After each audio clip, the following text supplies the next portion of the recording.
Good afternoon, it's November 12 and this is our update for Burgess Apartments renovation. Inisip pa rin po tayo yung wall doon, naayos na. Ito may kulang pa rin sa electrical but currently ang ating electrical team is unavailable po. So tayo natin ang availability dyan. Dito sa ating pharmacy, naayos yun sa likod. Tignan natin.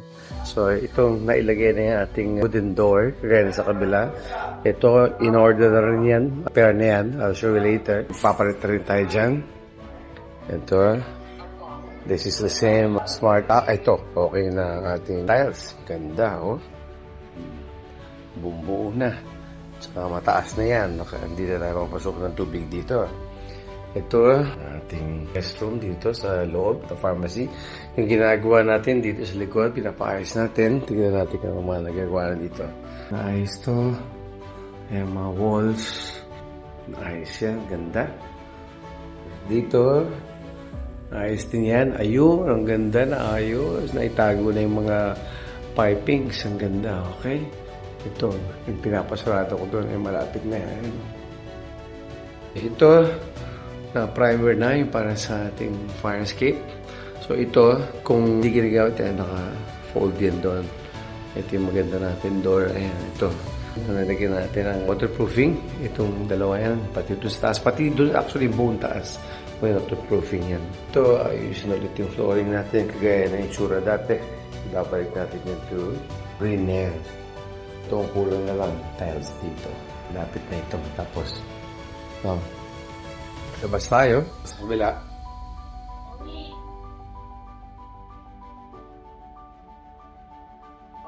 Kasi ninyo, inaayos na yung walls dyan. Ayan, kumaganda na. Okay. Naayos na yung walls dito. Ito, ayan. Okay na ito. Ayan. Ito, next. Ayos na rin ito. Ito, wala pa rin. Tsaka na ilalagyan. Ito sa likod natin. Pinapatikas natin yung sa binuhusan. At sa canopy. Ayan. Ayan, yung canopy. Binuhusan na yan. Ito, finish na lagyan. Okay. Sa taas, itignan natin mamaya yan. Ito ang sinasabi kong mga doors. One of these is for the pharmacy. Yung isa is para sa room sa taas. Tignan natin.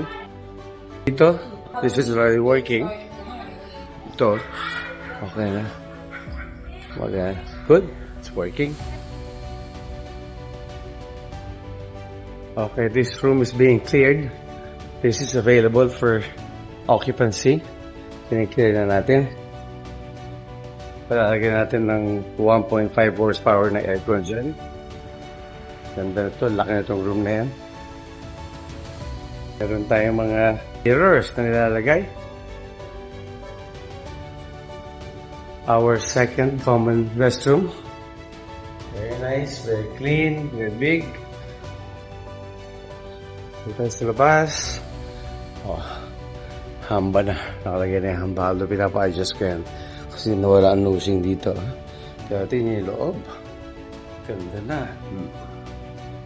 Okay. Ganda na. Ganda na itong room na ito. Okay.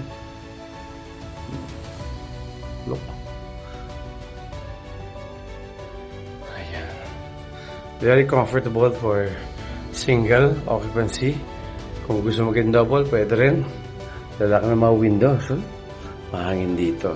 Tapos paglabas dito, sa room na ito, is already the kitchen. Tapos dito yung common CR number 2. And then dito lalagyan natin ng mga tambayan areas. Okay, mga chairs, tables. So they can cook here, they can study here, they can relax here. Ito pa yung room. This is our studio type room. Currently occupied yan. That is our common kitchen number 1. We'll go there later. Okay. Let's go to the other rooms. So this room is available. And yung room doon is available.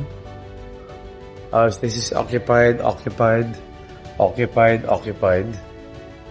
This is occupied. Itong room na ito, yung mga gamit nyo sa room doon, pinapalipat ko nandito sandali. Okay. But this is available for occupancy. Malaki itong room na ito. Let's see. May malaking window. Tapos dito lalagyan ng 1 horsepower split type aircon. Ayan, malaki ito. Itong rack na ito, tatanggalin to pag kung may mag-occupy niya dito. Nice. So we have 3 available rooms, no? Okay, this is occupied. That's occupied.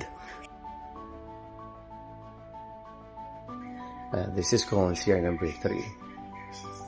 Ayan. Hi po, nanay. Yan, ang ating mga tenants. Yan. Dito sila nagpapahinga. Ba't pala sinelas ng nanay? Hindi binibigyan ng nanay. Nanay, dito po kayong papahinga. Masarap po rito. Yan, ito po ang ating common kitchen number 1. Dalawa na. Ayan, so ito, papunta rin ito doon sa area na tingnan natin kanina. Tignan naman natin yung sa likod. Kasi gawa na rin niya, no? Ito, no, yung connection ito sa likod. Tignan natin. So, bababa tayo naman doon sa area niya. Let's see.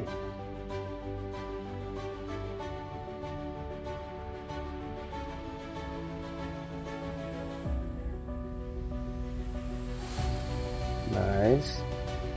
Okay, wow, very good. Daanan natin ito. Ganda. Ayan. Ayan na. Yung wala nang mga scaffoldings. Ayan, ganda oh. Look at that. Ito rin. Ito na lang. Kailangan paayos natin to. Papa-finish natin yan. Tapos ito sa likod, papa-waterproofing ko rin to. Ayan, kailangan ayusin pa yan. But generally, our apartment's already okay. Ayan. So, today is November 12, and this is our update for our Burgess Apartments renovation. Till next time. Thank you.